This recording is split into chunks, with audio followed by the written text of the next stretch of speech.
Hello, I'm horror cartoonist Denis St John. I draw monsters and write twisted tales. As you can imagine, I was a little obsessed with Buffy the Vampire Slayer. Lucky for me, so were most of my high school friends, all except one. One friend who stubbornly refused to join the Scoobies. So here we are, 20-some-odd years later. I'm teaming up with Doc Travis, John Teach Landis, and maybe a special guest or two. And we're going to make our friend, Michael Poley, watch one episode of Buffy a week until he's no longer the Buffy Virgin.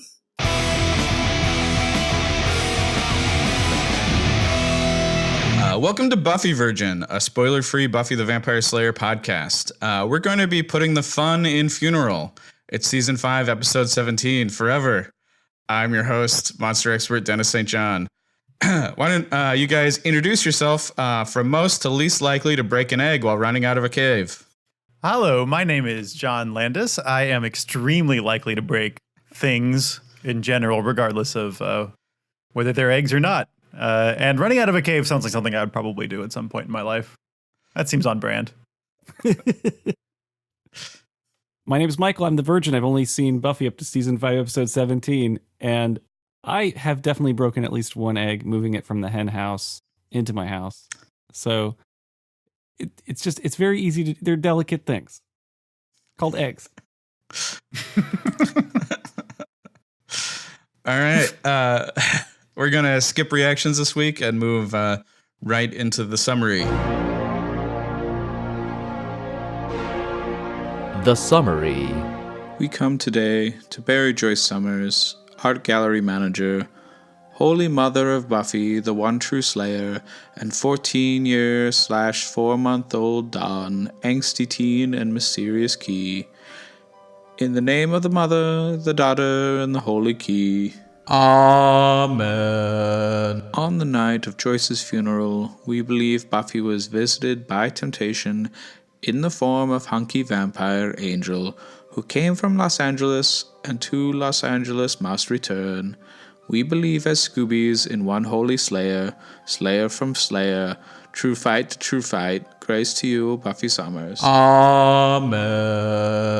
We look to the resurrection of the dead and the life of the world to come, in the form of an adventure for Dawn Summers onto the underworld with Spike, the bleached blonde vampire, as they meet the Prophet and fight three-headed dinosaurs for magic eggs.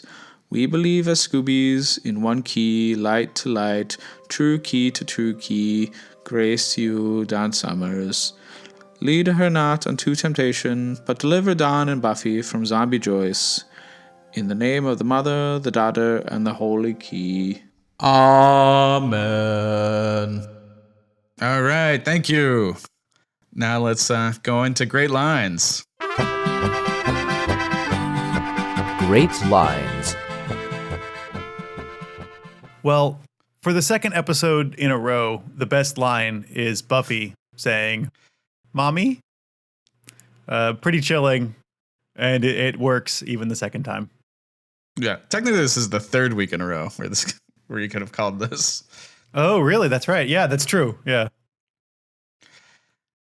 I liked Spike's little monologue. I liked the lady, understand, monkey boy? She was decent, didn't put on airs, always had a nice cuppa for me, and she never treated me like a freak.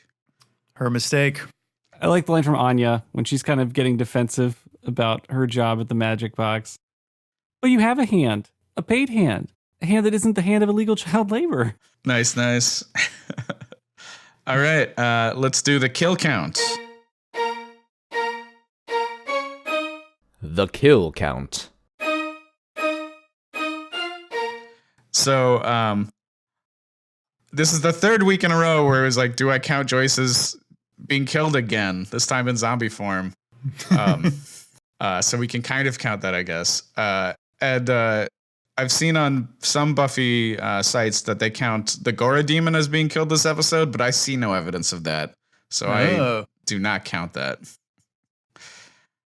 And we can get to that later. Let's go on to Weird Notices and Trivia. Weird Noticings.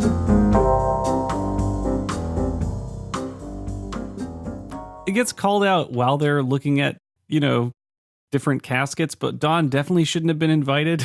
Like she's she's not in shoppers like the mood to shop for this kind of thing. And this feels like a very adult shopping trip when you shop for the casket. I think Giles is an appropriate bring along, but Dawn needs to hang out with Willow or something. I was just surprised, but I'm glad they called it out immediately. Yeah. Well, I think there's a lot of Buffy not knowing what to do with Dawn this episode. Yeah. But the episode focuses more on Dawn because this is a Dawn point of view episode, which is interesting. Not many of those so far. And when they're hanging out back at the house, what are they eating? It looks like they're just eating infinite salad. Like maybe with some eggs and like some bricks of mac and cheese or something. Is infinite salad just the name of the salad at Olive Garden? I'll have the salad with the infinite symbol, please. Just that they're talking about the wake and they're talking about, like kind of the next steps after, Joyce is buried. And like, just for whatever reason, it looked like kind of the food that people bring to your house after a loved one dies, like to kind of feed you. That's like from the store, like a store presentation of food. And it just struck me as interesting because you rarely see characters eat. Yeah. And so it's not the most interesting part of the scene. The most interesting part is the weirdness about the, what to do after the funeral. And that, that Joyce has had a private conversation with Buffy and Dawn is so hurt. Yeah, that's true. So they talk about Buffy's dad, Hank. And I was like, does Buffy's dad know Dawn? Does he remember Dawn? I think he does. And the reason I think he does is because I think Angel does. So we know Dawn remembers Angel. I feel like in this episode, it's not clear, but it seems like Angel remembers Dawn. Probably. It'd be really weird if he didn't. And so if Angel does, I think Buffy's dad does. Although, yeah, it'd be really bizarre if he didn't. It's hard to imagine. Just be like, my estranged daughter. Zzz. Oh no. Really not stepping up here, Hank. I mean, if he didn't know, it would just be like moments before he was killed, right? I mean, that would be the great reveal of that information. Maybe he's a monk. What does Hank do? I don't know. Apparently he goes to Spain and lives there, but doesn't stay there very long. I think a couple episodes ago, or maybe it was even a season ago, Buffy said something about like how he's living in Europe with his secretary, living the cliche. I remember that line. Right. Okay, that's the last update from Hank. That's his last tweet. Gone to Europe. So does everyone else think that Dawn inviting herself to Willow's was super inappropriate? I mean, I'm curious why you think that, or why you want to police the desires of this child who's just lost her mother. I just think, when you're like, can I go to your place? Is kind of a weird question that I guess I haven't been in high school or junior high in a while.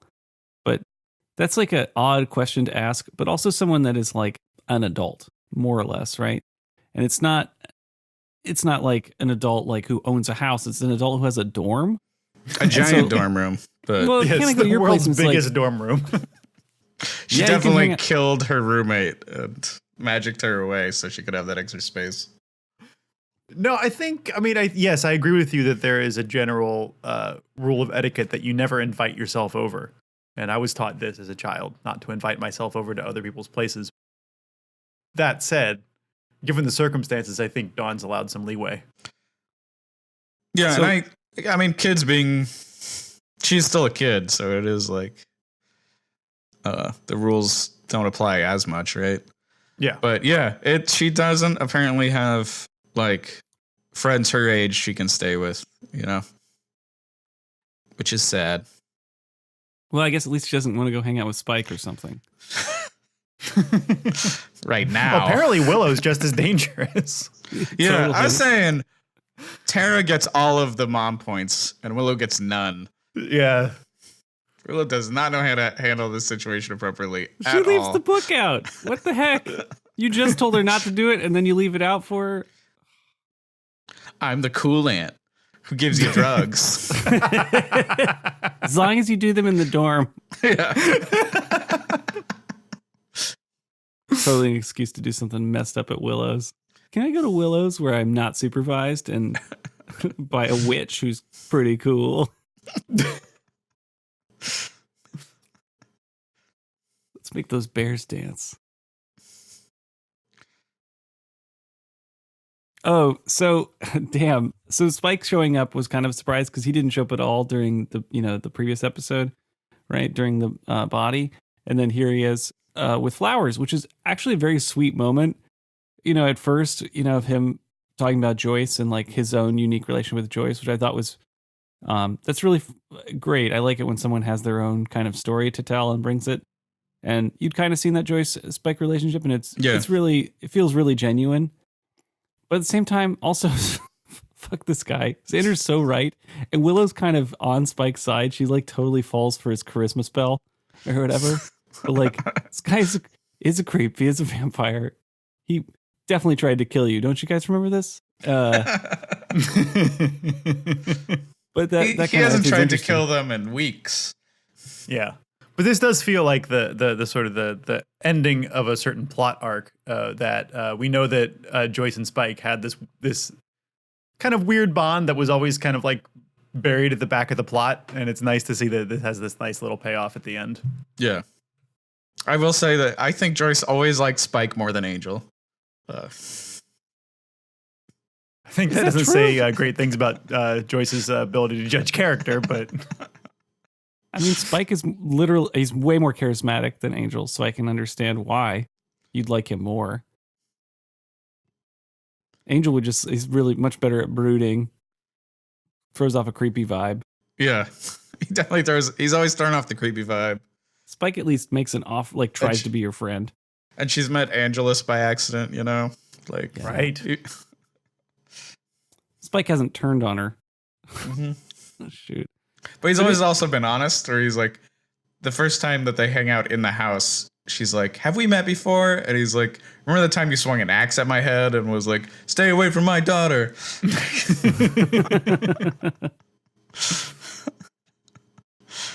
It's weird, it kind of ends, though, with Willow saying, like, where's my card or whatever? Like, or there wasn't a card with it, so it's just flowers. Like, Spike doesn't have some other message. Like, he wasn't trying to get with Buffy, I think is the point. He didn't have some other thing to say.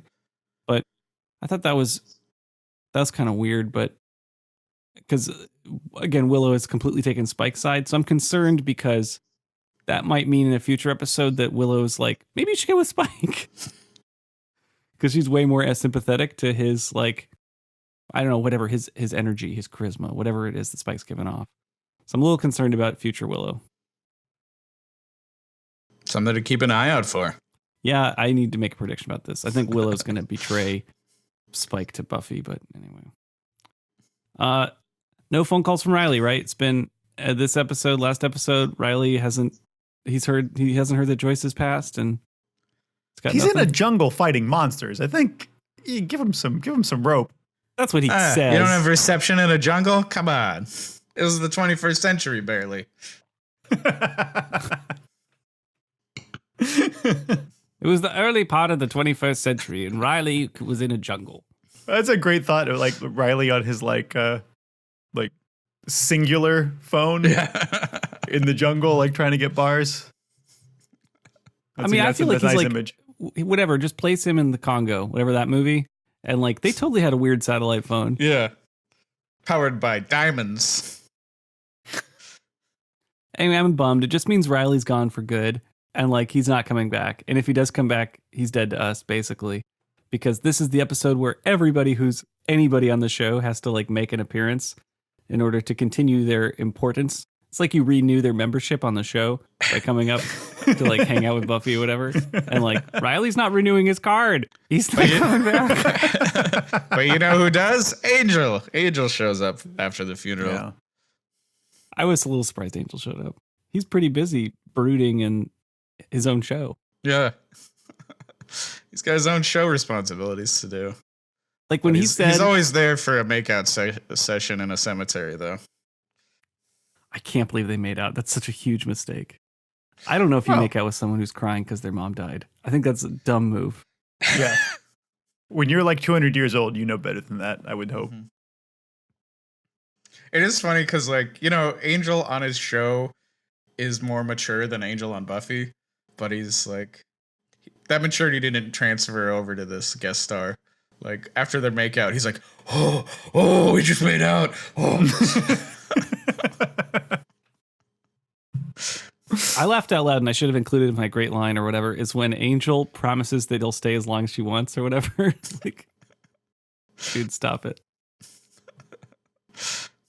Then she's like, I mean, that whole scene is like a little bit too long of them together. I feel like I had to watch it like 3 times because I was like, what are they even saying to each other? Is this like, she's talking about being needy and like, you know, they're just talking about their something. What are they even talking about in that scene? Just, I think I like the fact that they're together. I think that's at least interesting, but I know that this can't work. And I guess that's like kind of a tragic mini romantic scene. That's actually kind of kinder than a lot of the scenes they've ever been in together. It's true. I felt like it's Buffy being with somebody she feels safe enough with that she can stop. Like every like that's her thing at the end is like, I can't stop. Right. But it's like, it's her break. And it also gets her out of the house and like not worrying about Dawn for a good like 24 hours, apparently. And did she just wait at the cemetery until Angel showed up? Like, what time did they do a burial? That was like 10 a.m. or something. It's like Yeah, they did a day to night transition. That was of her just standing by her mother's grave. I mean, that's like totally like video gamey. Hold X to pass the time and until the next event triggers. I'm imagining her like taking a quick break, go to Chick-fil-A. Yeah, she's like, I got time. Chick-fil-A. You think she? And then Angel's got his weird vampire life. This is years before the boycott of Chick-fil-A. Yeah, that's true. Vampire lie. Sorry, I couldn't get here sooner. It's like, you're fucking vampire, duh. Anyway. Yeah.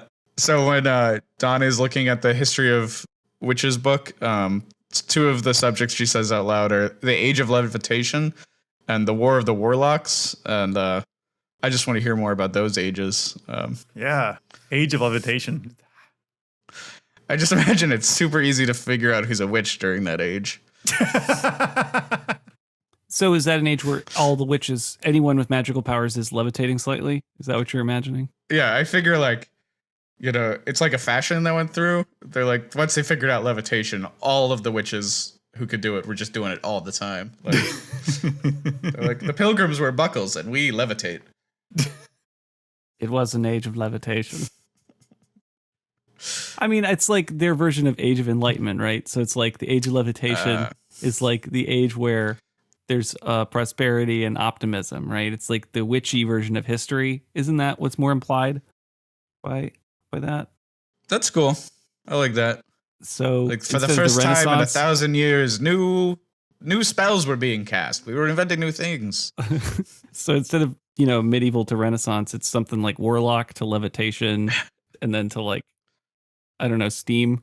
No, be something more magic-y sounding. Yeah. Maybe we never really hear about warlocks because like they've all been wiped out during the War of the Warlocks. It's like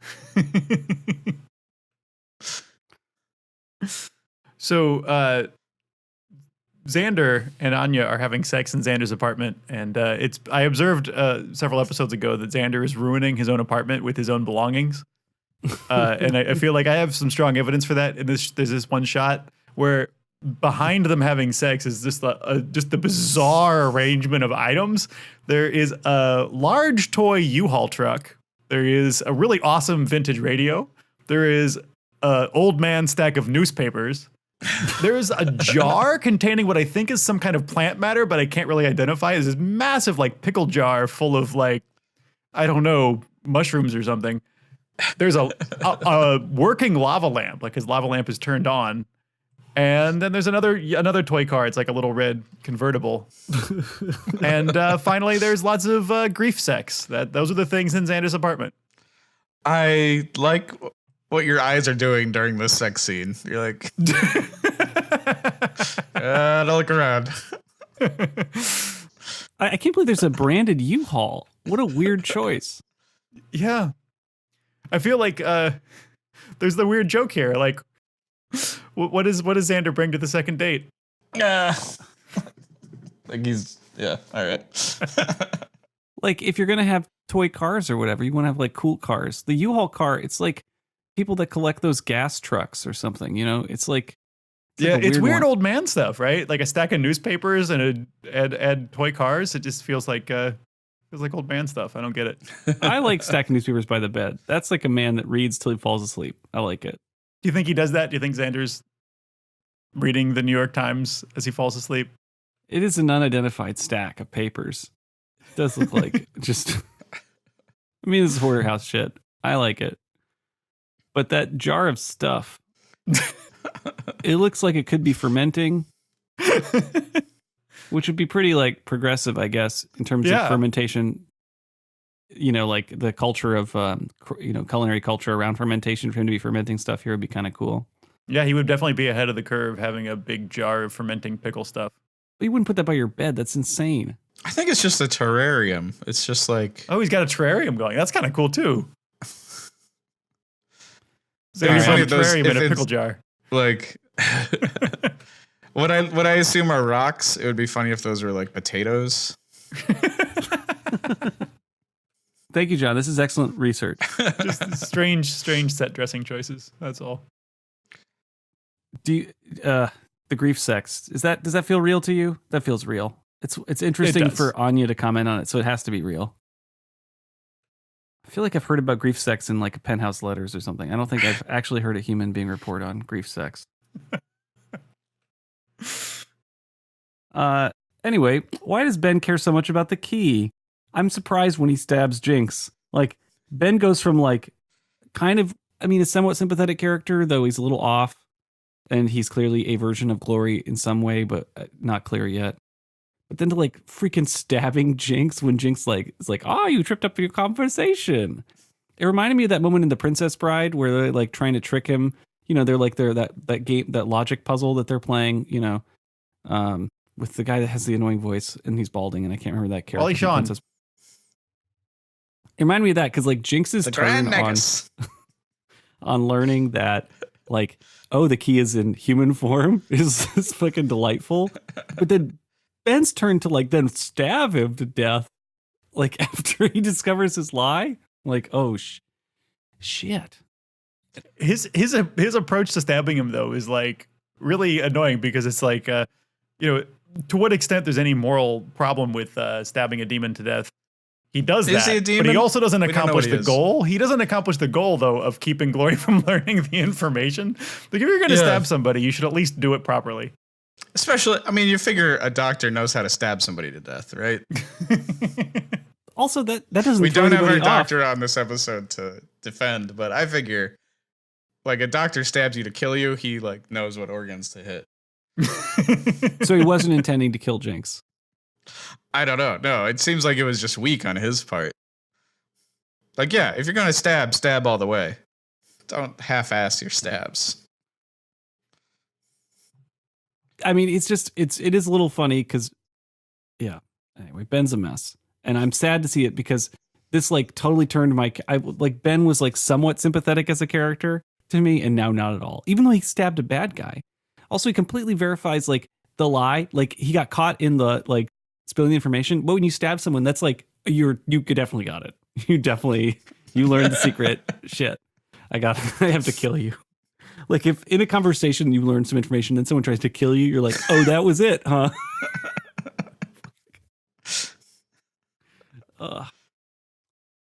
He's the weak link. He's like worse than Willow in terms of weak links. I wanted to call out for a second, just Giles sitting alone in his apartment, drinking scotch and listening to the Cream song that he made out with Joyce during. Yeah, that's a good moment. Yeah. That's very classic mourning. And it's also a really nice subtle callback. It's one of those great callbacks where like if you hadn't seen Band Candy, you wouldn't necessarily you still get the moment, but if you have seen Band Candy, it gives you like a really nice little nostalgic buzz for that episode. It's cool. Well, we know what part of Joyce that Giles was remembering.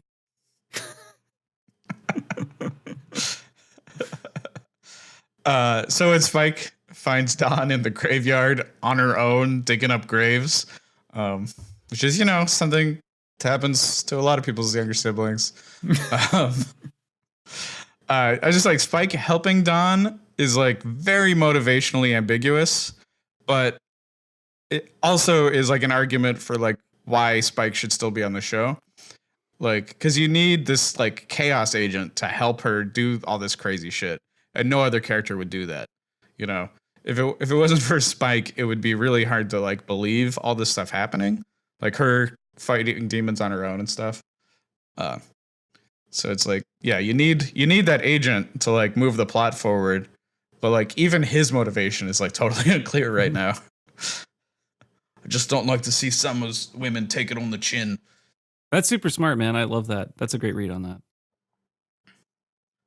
So solo Dawn getting whatever doing the spell would be also pretty amazing and satisfying. Yeah, that would definitely level her up a couple levels. And we could incorporate one of her friends from school. There could be a total Stranger Things style moment here, and then her friend can end up dead in another dimension. I mean, there's just so much. Justice for Barb. So how about this guy who plays the wizard? This weird, creepy, like apparently local old man wizard with a tail. It's a really memorable performance. So I looked at the actor. He's in all kinds of things. His name is Joel Grey. I guess he's best known as a musical theater actor. He was in the original cast of Wicked, and I guess some other things. He was in Cabaret. Yes, he was in Cabaret. Yes. And then also, I didn't realize this, but Jennifer Grey, who is in Dirty Dancing and Red Dawn and Ferris Bueller's Day Off, that's her dad.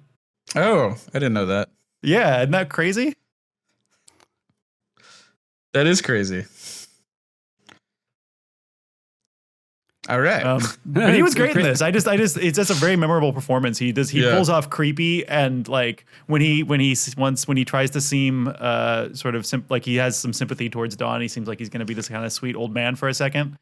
There's like those moments still have the undercurrent of creepiness in them, and I just feel like it's a nice performance. I really enjoy him.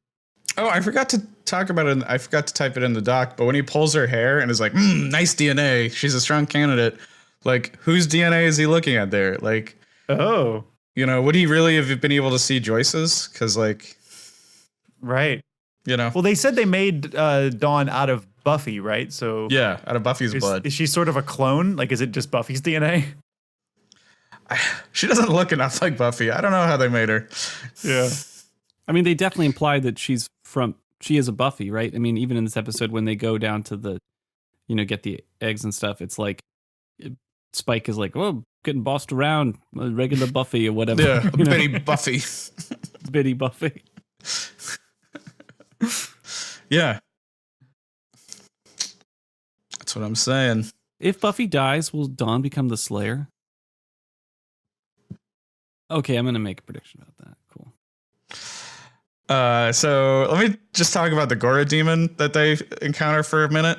Because first of all, that thing is giant, and it's totally bonkers that they built this huge. I was trying to look at any behind the scenes thing for this monster, because it looks like this is just a one-off monster, and they built a giant thing for like 5 minutes of screen time. It's crazy. And if you look at, in the doc, I took a bad screenshot. Sorry, it was just a fast one of its profile, and its profile looks a lot like a vintage reconstruction of a Spinosaurus. Like, so that's kind of interesting. And then, except for its head is more of a dick. Uh, And there's 3 of them. and then you find three out that there's dickheads. 3 of them, which then Spike immediately calls it Trip Tit, which is weird. But it's called Gora, so I think that's probably named like short for Ghidorah, Godzilla's main monster, main foe. So I think that's where they got the Gora name from. But it's just interesting. It's hard to tell based on, because I assume that the creature isn't as large as they're trying to make it look, But so it's a little hard to tell its size. But it looks like it's like the size of like a medium theropod, like smaller than a T-Rex, but maybe about Allosaurus size, like 25, 30 feet long. So it's huge. I don't know. It's just like a bizarre giant, like 3-headed dinosaur to just be hanging out in Sunnydale that we haven't seen before. Yeah. And apparently they're just always there. Yeah. And I mean, the thing of it having 3 heads is also kind of like what do you call it? What's that Greek myth? A Hydra. It's kind of like a Hydra reference, which makes sense for the resurrection thing because you can't really kill a Hydra, right? Right. So it's an interesting monster that like I forgot was in this episode because they don't make a big deal about it. But it seems like an incredible amount of effort to put into this giant monster for like so little screen time just to grab some eggs, which Dawn immediately breaks. That totally. Do you guys remember that last Chris Farley movie, Almost Heroes? Yes, I do. That's not a good movie. There's like the same thing happens in that where he has to get eagle eggs and he keeps like breaking them. So he has to keep going back up the tree and getting attacked by eagles. It's a silly scene and not a good movie.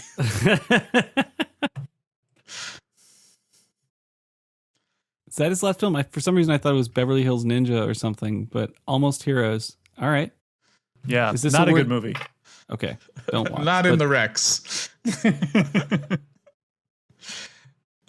So Willow's shoes are on her own bed. Travis isn't here to point that out. I know he would have been bothered by it. Second time this season, she's got shoes on the bed. Willow's worst character traits this season are shoes on the bed and not respecting other people's jobs. And weird, like, enabling.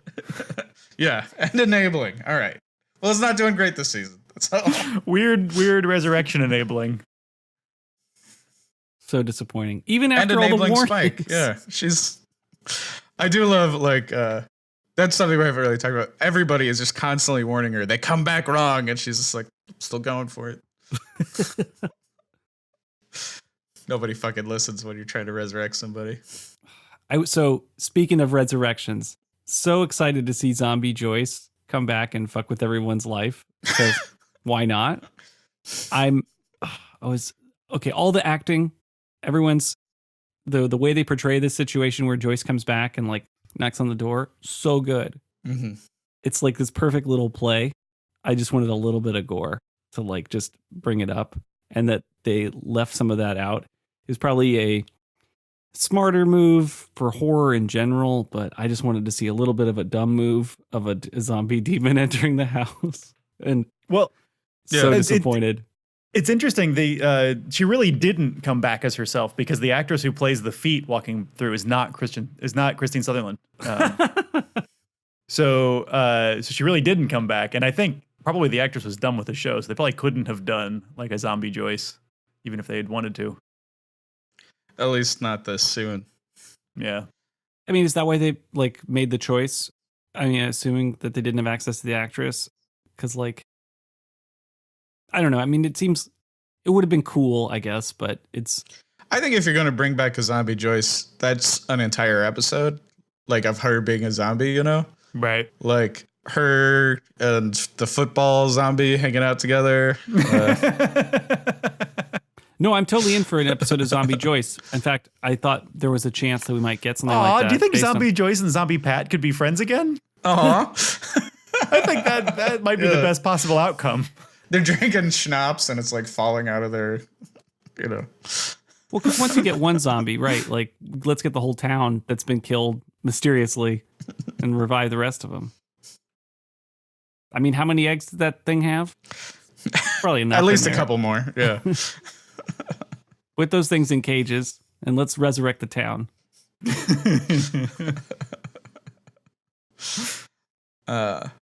That's good stuff.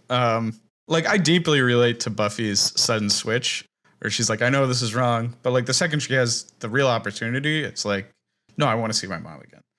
Like, I'll get that more into that in deep thoughts, but you know, I'm feeling it. That's all I'm saying. I'm feeling where they're coming from. All right. Why don't we move to questions for the group? Questions for the group. Well, the last couple episodes have, because we do this on this weekly cadence, I get a lot more time to think about some of these issues than I would like sometimes. And the last couple have been about Joyce, including this one. So it comes up about, I start thinking about how I want to be buried or celebrated, especially as it comes up in this episode. How would you like to be buried? How would you like your body or your remains to be looked after you die? I don't want to be buried in a pet cemetery. Yeah, I think probably like most people, you don't really. I think a lot of people probably just don't care. It's like do the cheapest, most expedient thing as far as burial goes. But like, I think the better question is, what you have here is like how do you want to be celebrated, right? And I don't know if I have a good answer for that. But one thing that like has occurred to me as we are making this podcast is that there is now dozens and dozens of hours of me talking and you guys talking, which might be the like if I were to die tomorrow, might be the best record of me as a person that's out there. And I have this horrible fantasy of like people who like I know who like, after I die, who didn't listen to the podcast, then going back and listening to the podcast. Wow. Which is maybe more pressure than we need while we're recording, but that has occurred to me before. I don't know what John thought about this, but I know what his opinions on Buffy were. Yeah. Yeah, exactly. That's really interesting, John. It's true. I've thought about this, obviously, and like what happens to my body doesn't really matter that much to me. You can put me in the grinder. I don't like care that much. Wood chipper, great, cool, renting it. Put you in the grinder. What's that from? What's that from? Not from anything. It's just a Travisism from the past that's out of context. Or anyway. But I'd like a wake. I like those, like a good Irish wake. That was, I think, the nicest thing we did with Mom was like, we rented out like a room in a restaurant, and like, everybody comes and they drink and they tell stories about the person. Like, I'd be up for, just either have it at somebody's house or rent out a room with an open bar and just get everybody get drunk and tell terrible stories about me. That's what I want. That's all I want. But I don't think, don't put a lot of money into my burial though. It seems like a waste of money to me.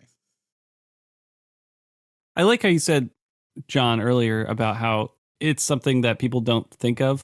And so, we can't imagine being dead. And so we don't. And so it's always like deferred to someone else to figure out this stuff. Most of the decisions. Like, I feel like every time I walk through a cemetery, I'm like, nobody thought this through. What is this? It's just the most random pile of stones, the weirdest arrangements. Like, even when you see, there are these, there's a cemetery near where we live now, and there's like some Russian graves, and I don't know, except that they're in the Cyrillic, but also like there's these images of people like based on photographs that are on the tombs, right? And like, I don't know why someone would want to be buried with an image of themselves as their oldest known photo. So anyway, I don't want a photo grave headstone. I think I kind of like this fantasy of cremation and then having the remains put somewhere interesting. Now, where that is, like, I would like a little bit of buyer's choice or dealer's choice. Like, where do you think? Where would I like? I don't know. I'm one of these impulsive humans that thinks about stuff and then doesn't. So, be spontaneous / don't be a dick and get rid of these remains. Don't be a dick.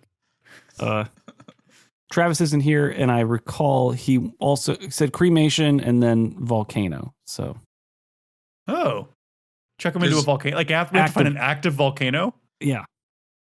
There's a thing some folks do now of, I guess, a cremation and then put into fireworks. Oh. Just That's an kind of option. like deeply sad because like a fireworks kind of like, That's. What about can we just do the Viking burial for all of us? Just do that. Yeah, that's a good one. That's a classic. Followed by ceremony. Yeah. I also like the tree thing, The tree thing. Like there's like these tree pods people can do now where it's like your body basically becomes mulch for a new tree.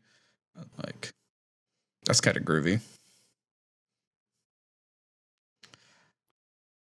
Great. So next question, another one on death, guys. Let's just go there. Now, clearly the way this episode's set up, it is not worth bringing someone back from the dead. They come back different. But is it ever worth it to bring someone back? Now, movies and I think books, literature would lead you to believe that no, it is never.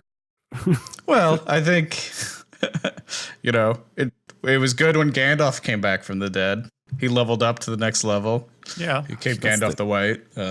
Jesus. Okay, yeah. That was a strong reaction. I was pretty sure there was no good resurrections. Whatever, bringing someone back. Isms. You're forgetting our Lord and Savior. No, but there isn't. Gandalf, yeah. I just mentioned him.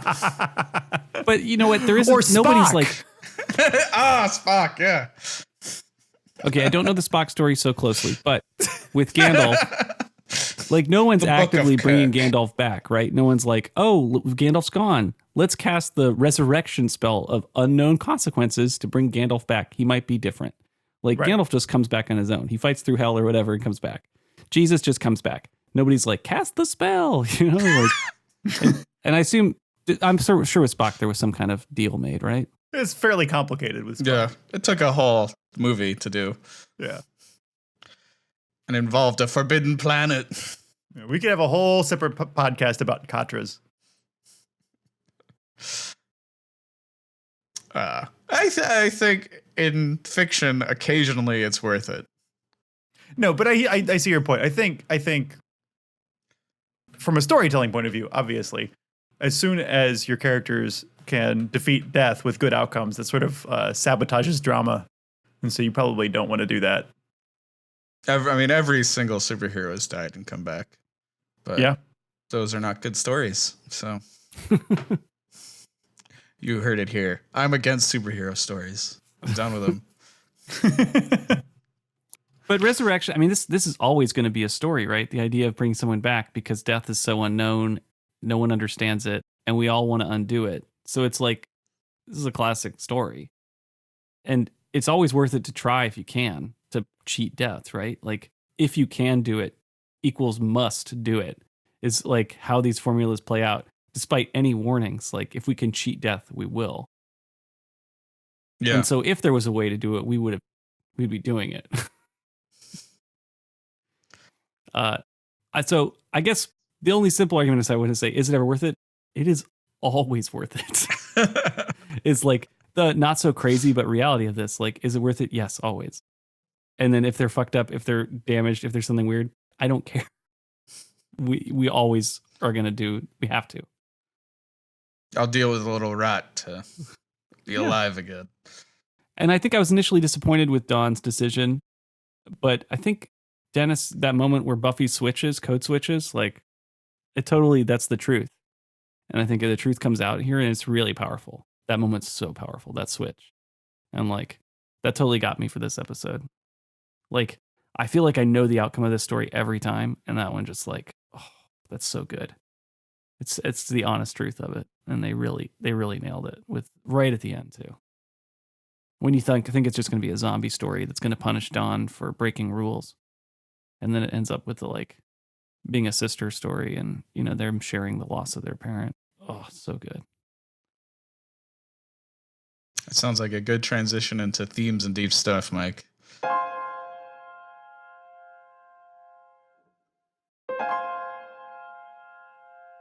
Deep stuff. Not that deep, but I think that one of the nice things about the structure of this episode is like the A plot is resurrecting Joyce, but the B plot is just everybody mourning slightly differently. Yeah. And I think it's neat to see this like spectrum of mourning that people are all handling it in their own ways. And, you know, like Giles drinks about it and thinks about when he slept with Joyce, and, you know, Xander and Anya have sex about it. I like the that Willow is journaling. Like, that's kind of cool, neat little image of what helps her. And then Spike brings the flowers and does something really ill-advised. Yeah, and I guess in the like 5 stages model, you could say that Dawn is in stage 3, which is bargaining, right? Yeah, as a matter of fact, the writer of this episode, Marty Noxon, wrote this one. She is quoted as saying that's exactly her premise for the episode, was that she thought that that Dawn would be in the bargaining stage. And you know, you live in the Hellmouth, you can bargain kind of literally, right? Exactly. Yeah, absolutely. And yeah, that's what she says. She says if we all lived in the Hellmouth, we'd all be doing exactly this. And that she based the story on the monkey's paw. Oh, yeah, it's fine. I didn't even think about the monkey's paw. Yeah, I think like I get what's going on feeling wise, you know. And I get like the thing of like in a story of like everybody keeps telling you this is a bad idea, but you're like, and yet I am proceeding. And it's like it's a cliche, but it like emotionally it strikes true if that's what you're going through, you know. Like one thing I remember really strongly from like my mom's viewing right at the end was like this sense of like I'm literally never going to see her again, you know, and like like there's nothing you can do beyond that. Like this is like when the casket closes, literally I'll never see this person again, right? But if you can change it, why not? And I like later started to think about the idea of like seeing my mom's ghost, which like I'm not, you know, I'm ghost agnostic, I guess, but I don't know. I was like, what would my reaction be to seeing her ghost? And I just realized like unequivocally it would be like I would be happy to see my mom, even in ghost form. Like I thought about like I think that's something maybe people think about is like if you saw a ghost, would you be afraid? And I was like, I could not foresee myself being afraid of seeing my mom's ghost. Unfortunately, Ray Parker Jr. like really got that question in our brain. Are you afraid of no ghosts? So we got no choice, but it's about fear. But I like what you said. Like if you see your mom's ghost, like happiness. Yeah. Like, yeah, like seeing a random ghost would be scary, but like seeing the ghost of a loved one, I just can't imagine that being a scary moment.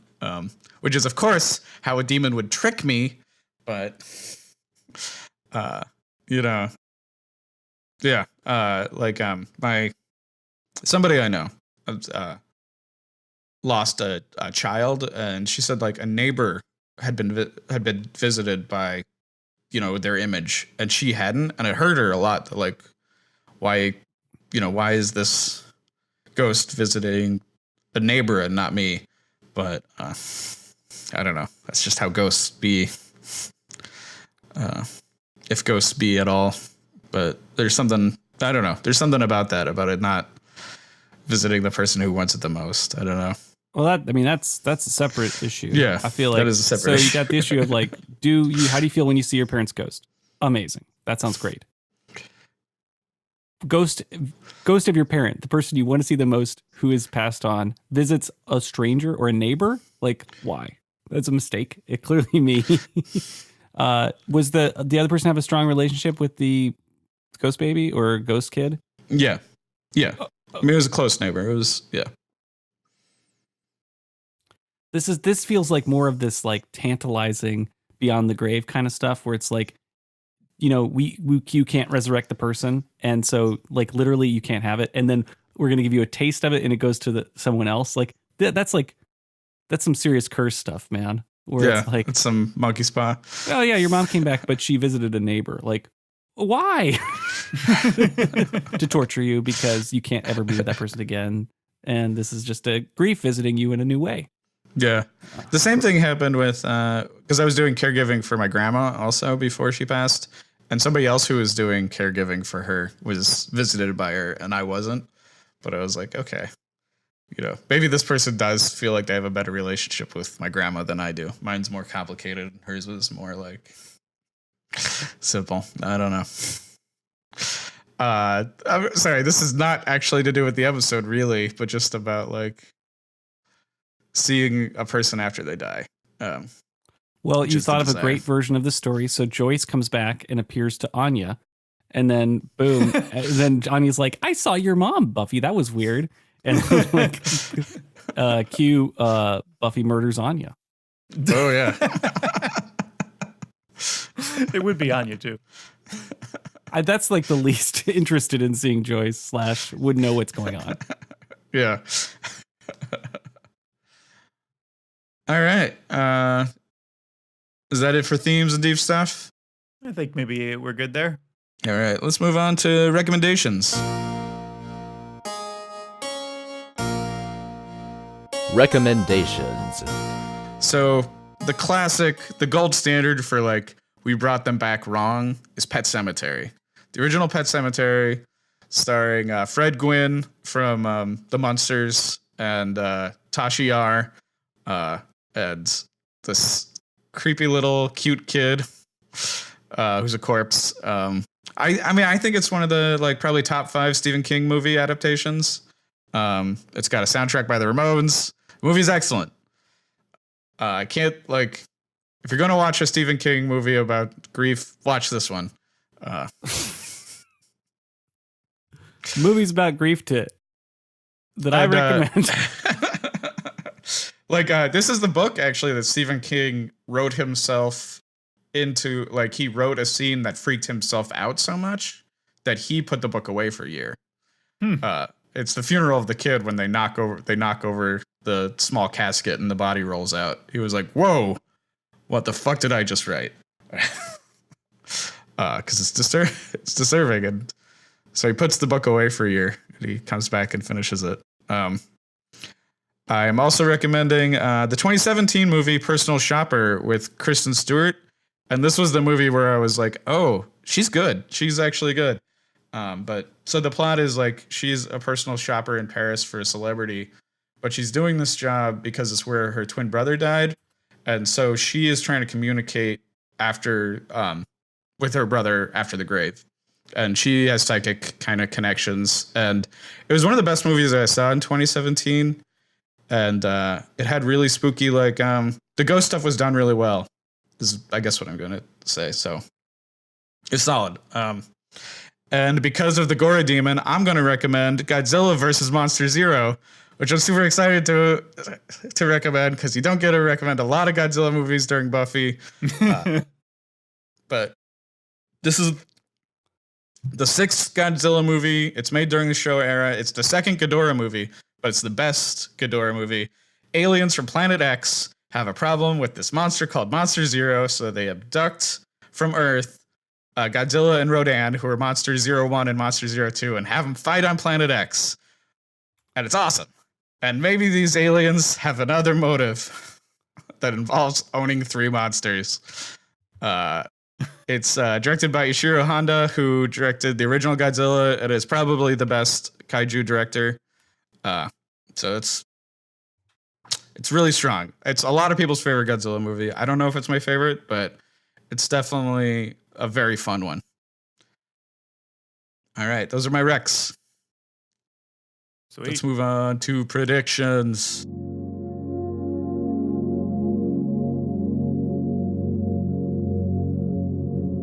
Virgin predictions. Okay, predictions.